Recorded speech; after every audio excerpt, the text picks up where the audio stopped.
Dr. K. S. Ramakrishnan is working as an Assistant Professor, School of Education, Tamil Nadu Open University, Chennai 15. He has been teaching science education, environmental science, educational technology and research methodology in various colleges of education and Tamil Nadu Open University for the past 9 years. He has guided so many M.Ed, M.Phil and PhD students. His current research areas are environmental education, educational technology and media and communication. He has conducted various workshops on ICT usage in education, Wiki Educator, e-content development and educational research methodology. He had attended many online workshops on Moodle, learning analytics.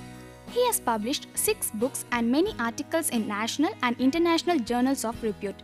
He regularly gives plenary and keynote speeches on environment and ICT related issues at various national and international conferences. He has delivered 28 episodes of the program Pudiyodor Ulagam at All India Radio, Chennai, related to various new developments in science and technology.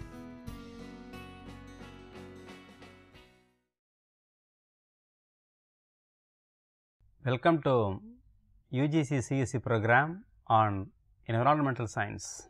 In this episode, we shall discuss about the application of remote sensing in wetland mapping and habitat analysis. So, the contents are as follows: the remote sensing, the application of remote sensing in wetland mapping, the remote sensing for habitat analysis and the influence of ecosystem on the habitat.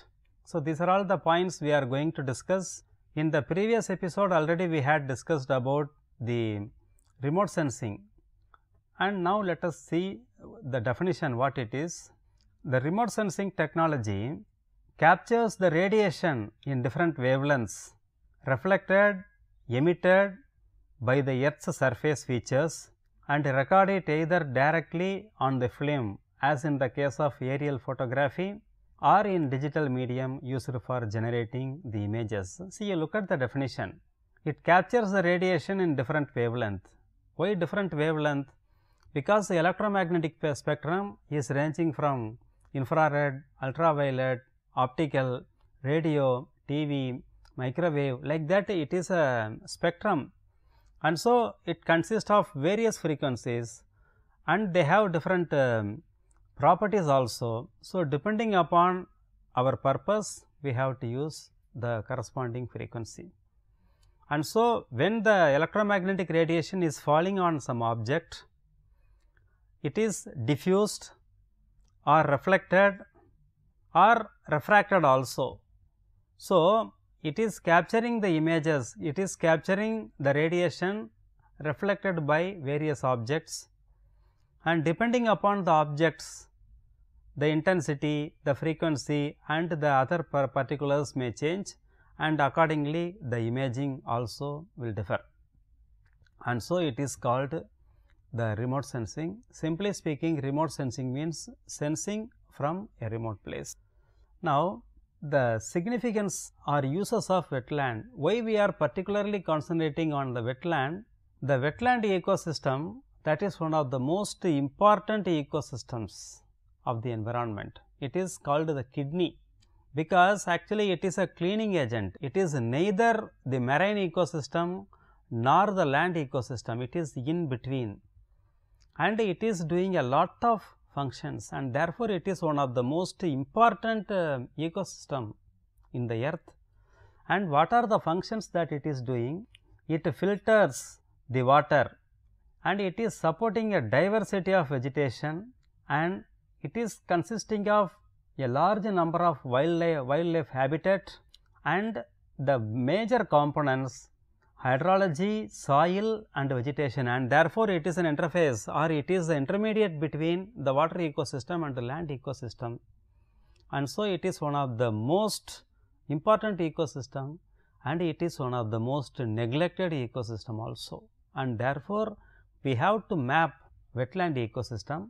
And now, and it is mobilizing the heavy metals, it regulates the flow of water and nutrients and the reduction of prevention of erosion. Actually, the background picture also, that is the wetland ecosystem only.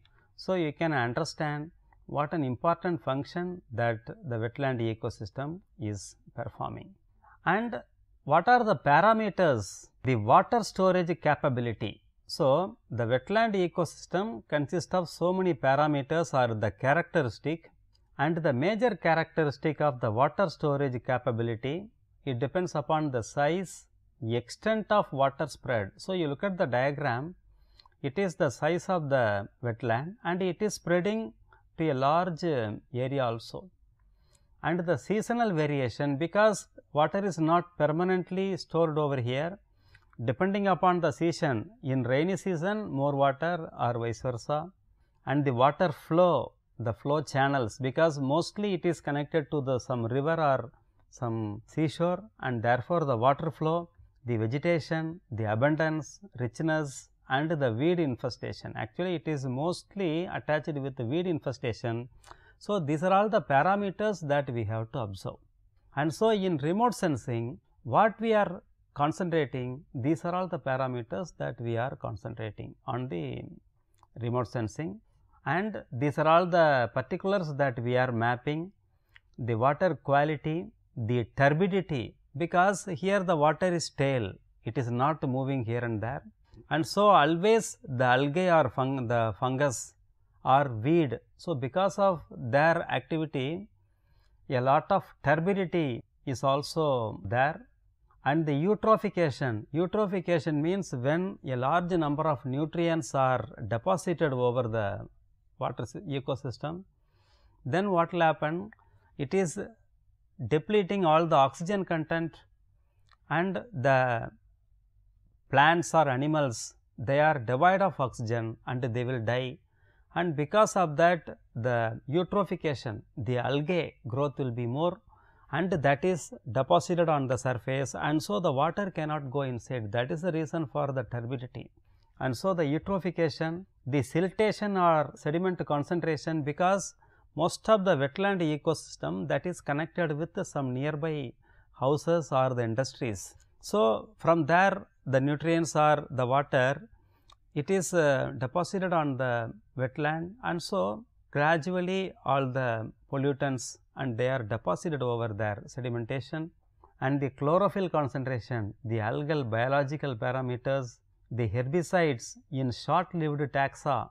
Taxa means the organism, and the herbicide in short-lived, certain organism they are short-living, for example, some small fishes, and the bioaccumulation of metals in long-lived, because most of this ecosystem are connected with the nearby factories and all, and therefore, the lead, arsenic, copper, nickel, all these are taken by the plants, and from the plants they are transferred into the animals, and from small animals transferred into the big animal, and that is called the bioaccumulation, and we have to analyze the bioaccumulation concentration also. And so, when we are imaging the wetland ecosystem, these are all the parameters that we have to observe. Now, the type of remote sensing, already we had discussed passive, the sunlight, and active, radar, lidar, etc. So, the active means they are emitting the electromagnetic wave and they receive.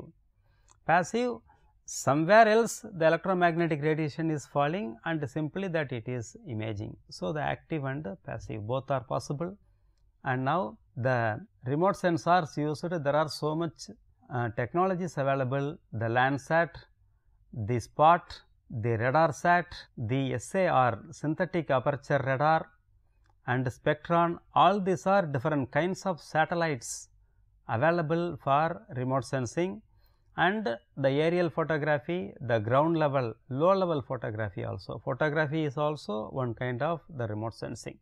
And now, let us see the images.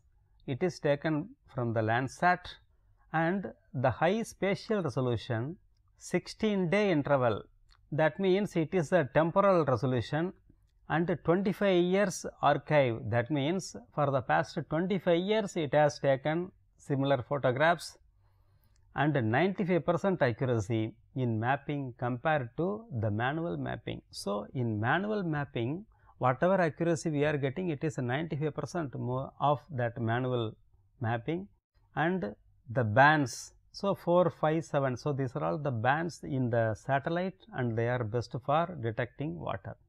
So, you look at the diagram, so it is the satellite image. Now, what are the other parameters? The thematic mapper, 30-meter spatial resolution, the infrared wavelength show water body better than the visible spectrum. So, here wherever the red color is there, they are the infrared spectrum, and strong absorption of light by water giving a low spectral response, and it is able to detect the open water also. So, these are all the places where open water is available. And now, some other parameter, it is able to classify vegetation. Here some green color is there, they are the vegetation, and the dense green, sparse green and very sparse green. So, it is able to differentiate the different types of vegetation also. And what are the problems associated? Somewhat cloud or shadow. So, here some cloud or shadow is there, and the dense vegetation makes it difficult to define soil or water boundaries, and it can classify the vegetation based on density. So, now my dear friends, how accurate that it is giving all the information, even the water land interface also it is able to define, and it is giving all the particulars. So, we have to interpret what does it mean. And now, the low level photography. So, it is a low level photography, and therefore, there is not much difference between the photography and the spectrum, both are more or less similar, and here it is giving the real image and that is giving the radio image. So, that is the only difference, and you can compare, and here it can detect the changes in vegetation distribution or the loss of wildlife also. And this is the advantages of the remote sensing, and here that we are using the remote sensing for the wetland mapping. So, that is one of the uses. And now, the second application, the habitat analysis. Habitat means the living place of the animals or even the plants also, and habitat is where the animals are habiting. And here how can we use the remote sensing for the habitat analysis? And here there is a forest and here the animals, and now we have to map the forest with that animals. So, to what extent that the animals are habiting in the forest, for that we have to use the remote sensing. See how we are collecting the spatial data, and you look at the animal. So, it is a buffalo. So, the radio collars, so here they are connected with the collar, and it is something like the tie, and here as the mic is connected with me, in the same way the radio sensors they are connected with the collar. So, it is a radio collar, and here these are all the sensor. So, it is remote sensing. Actually, it is sending the radio wave and it is reflected by the sensors over here, and it is coming back, and depending upon the intensity and the frequency of the incoming and the received wave, the distance and the velocity and other particulars can be calculated or manipulated.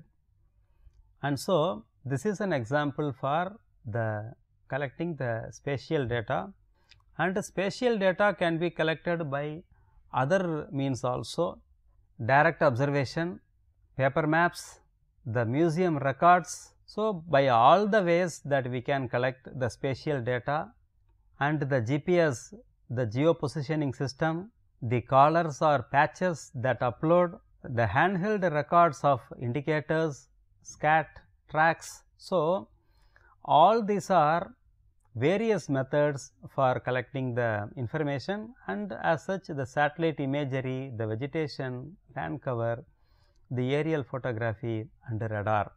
So, all these are various forms of collecting the data. Now, let us have a short break.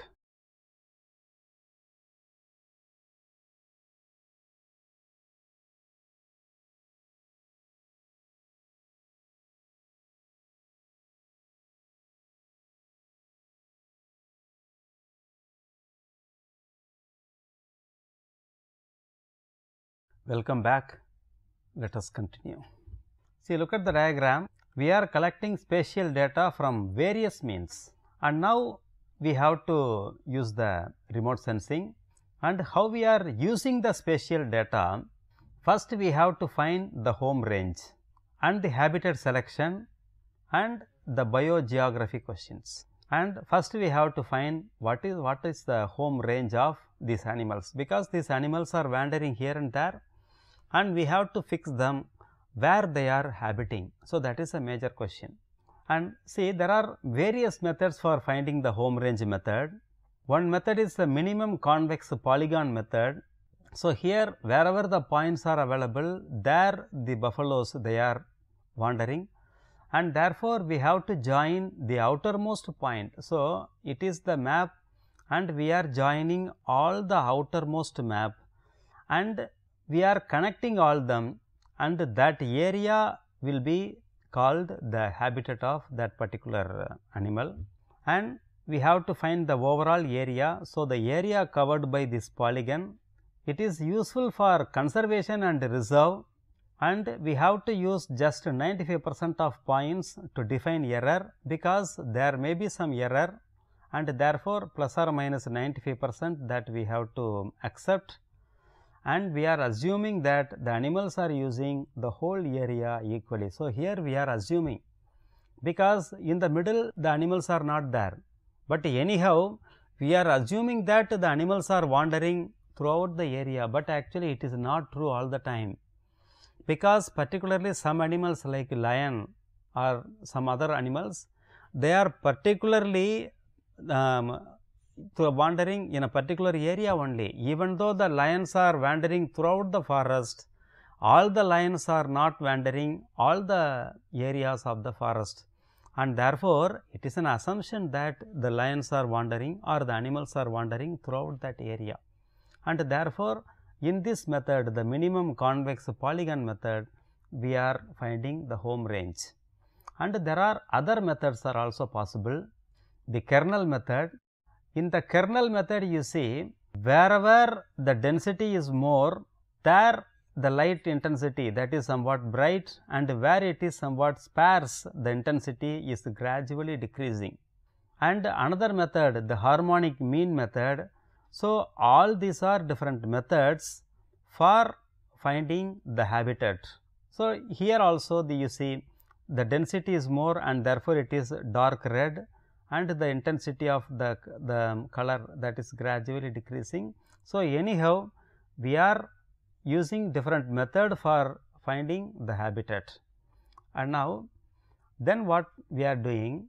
So, we are mapping the forest on the habitat. So, here it is the map of the forest reserve, and here it is the habitat of that particular animal, and therefore, both the layers that we are mapping. And in the previous episode we have seen there are so many layers, the geographic layer and different layers. So, now the geographic layer is attached with the habitat layer, and the next diagram that is telling that, and therefore, it is the geographic layer, it is the habitat layer.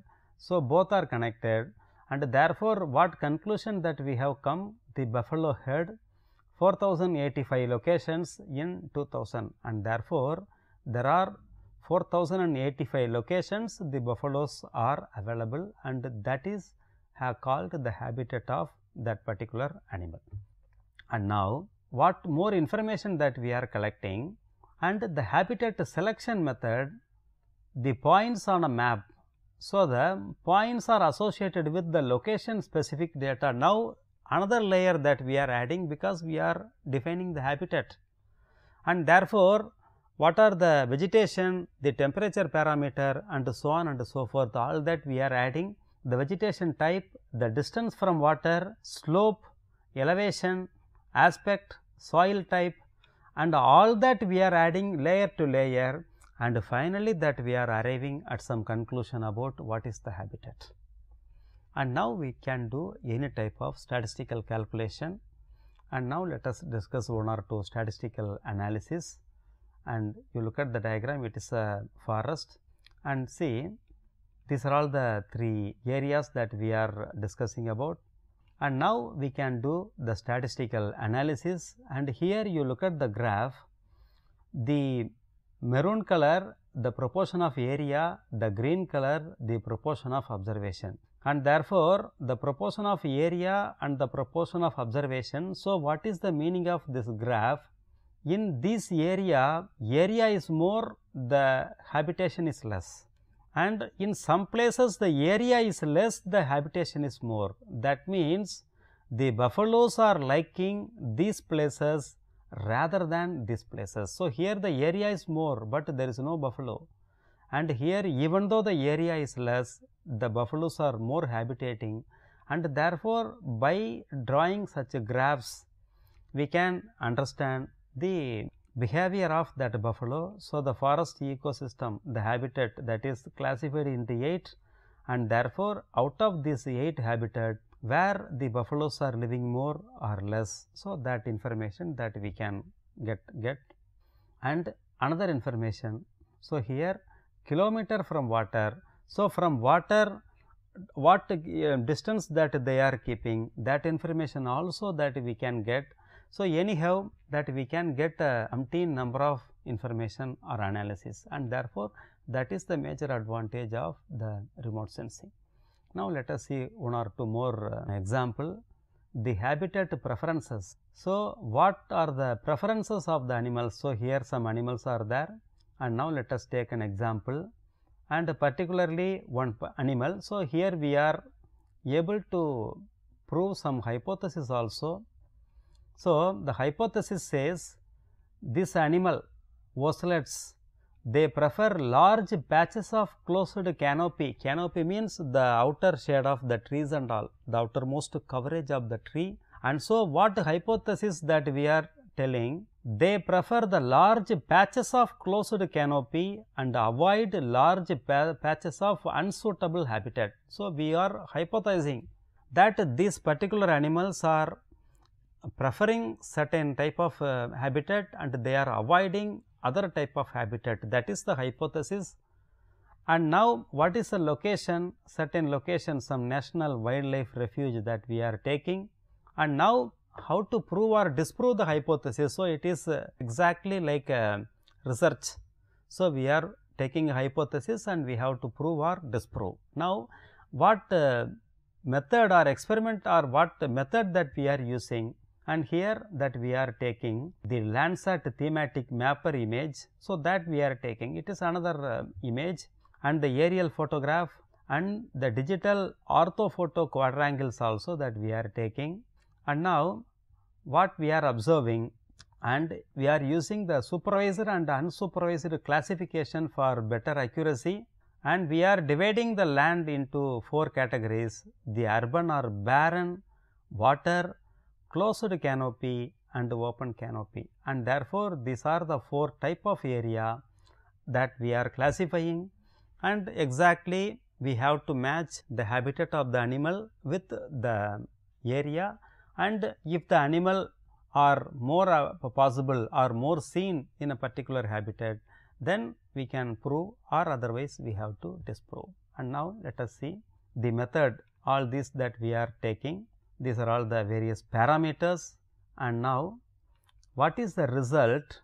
So, here you look at the diagram, and here there are certain patches where more number of animals are seen and vice versa, here the less number of animals, and therefore, here it is taken from the Google Earth only. And what conclusion that we are coming to? The closed canopy shows a great degree of fragmentation. So, these are all the closed canopy. The ocelots used the largest patches available.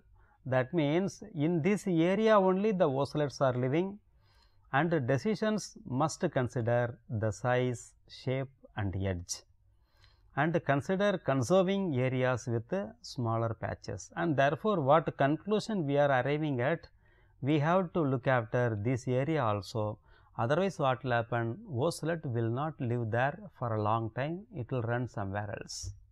So, we have proved that particular hypothesis. And one more small example let us take, the squirrel. So, the squirrel population, what is the question? Which characteristic best predicts the squirrel density and recruitment?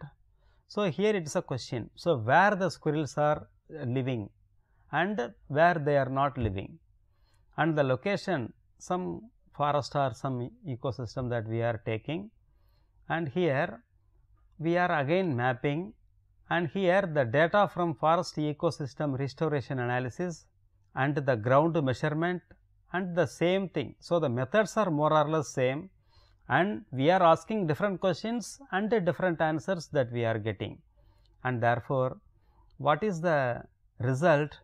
The squirrel density best predicted by the basal area and the recruitment best predicted by the canopy cover. So, wherever the canopy means the outer cover of the trees and all.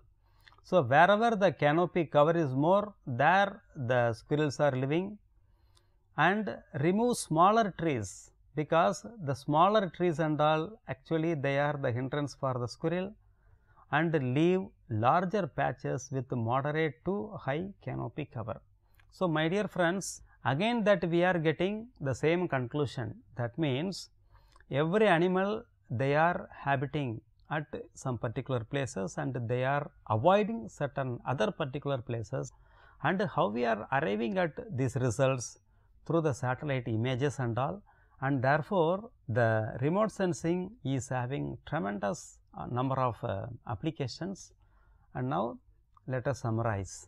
In this episode, we have dealt with the definition of remote sensing, its applications in wetland mapping, habitat analysis, habitat selection, all this we have discussed, and we have dealt with some examples of testing the hypothesis with regard to the habitat of animals. So, all that we have discussed in this episode. Now, let us have some questions. The first question: mention the significant characteristics of wetlands. The second: mention few remote sensors used. The third one: mention the methods for collecting spatial data for habitat analysis. The fourth one: how home range of a species is calculated by minimum convex polygon method. The fifth one: mention some methods for finding the home range of a species. And the last question: mention the characteristics of the images obtained from Landsat. So, with that we are concluding this episode. Thank you.